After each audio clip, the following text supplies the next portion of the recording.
Okay, akkuma isa kan reefu yeroo waa'ee keenyaa waan fuulduraa haasa'uu barbaannu maal godhuu qabna? Jalqaba irratti I finneeti will itti dabala. Will kan jedhu kun waan fuulduraa yeroo ibsannu yeroo hunda will kan jedhu itti godhuu qabna jechuudha. I irratti finnee will dabala. Will booda maal itti dabala? Jecha tokko finnee asirratti dabaluu qofa. Jechi sun verbii ta'uu qaba. Verbii jechuun gocha kan agarsiisu. Jechuma ta'ee kan gocha agarsiisu ta'uu qaba jechuudha. Okay, akkuma isa reefuu san jechoota muraasa, jechoota sadeen tokko hiikaa isaa ilaallee finnee as gubbatti guutuudhaan hima irraa haa ijaarru. Okay, jechi jalqabaa drink. Drink jechuun dhuguu jechuudha.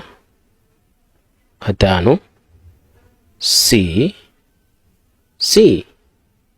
jechuun laaluu yookiin ilaaluu jechuudha.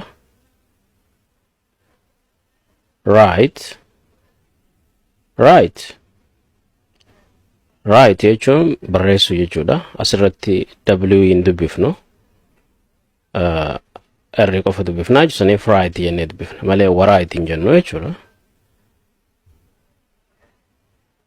Kan biraa speak haasa'uu jechuudha yookiin dubbachuu jechuudha. Okay, ammaan tana jechoota amma laalle kanaa fi I fi will walitti dabaluudhaan hima if danda'e tokko irraa haa ijaarru.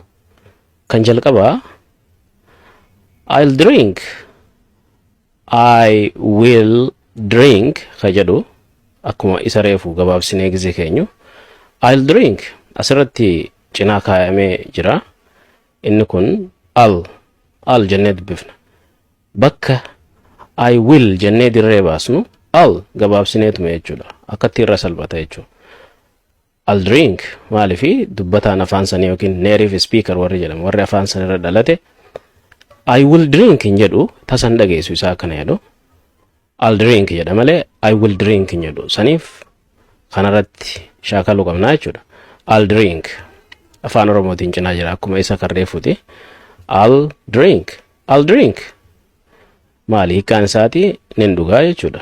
Maali waan fuulduraati nin dhuga ganaan dhugne dhuguuf deemaa jechuudha. Kan itti aanu I'll see, I will see kan jedhu yeroo gabaabbatu I'll see isa diimaa kana laaluu dandeessanii jechuudha afaan oromootiin madditti kan barraa'edha. Hiikaan isaa nin ilaalaa jechuudha. Waan tokko laaluu barbaadda nin ilaala gana ilaalle tasa laaluuf deemtaa jechuudha. I'll see it. Kan biraa okay, viidiyoo isa amma laalaa jirtan kana guutuu isaatii fi viidiyoolee biraa kan isin barsiisuu danda'an chaanaala keenya keessa galuudhaan argachuu ni dandeessanii jechuudha.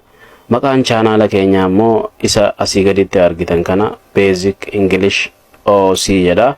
Maqaa kana YouTube keessa galtanii yoo barreessitan argachuu ni dandeessanii jechuudha. Karaan salphaan karaa biraa immoo viidiyoo amma laalaa jirtan kana iddoo kana yoo tuqxan sanbooda profaayila keenya keessa isin galcha sanbooda isa kanarratti yoo tuqxan viidiyoo chaanaala keenya jala jirtu hunda isin agarsiisaa jechuudha. Achi jalatti gaa viidiyoolee isin barsiisuu danda'an wal faana isiniif waan gadhiifnuuf chaanaala keenyaaf maatii taatanii nu jajjabeessuudhaan akka itti fufnu akka nu gootan isiniin jenna. Galatooma.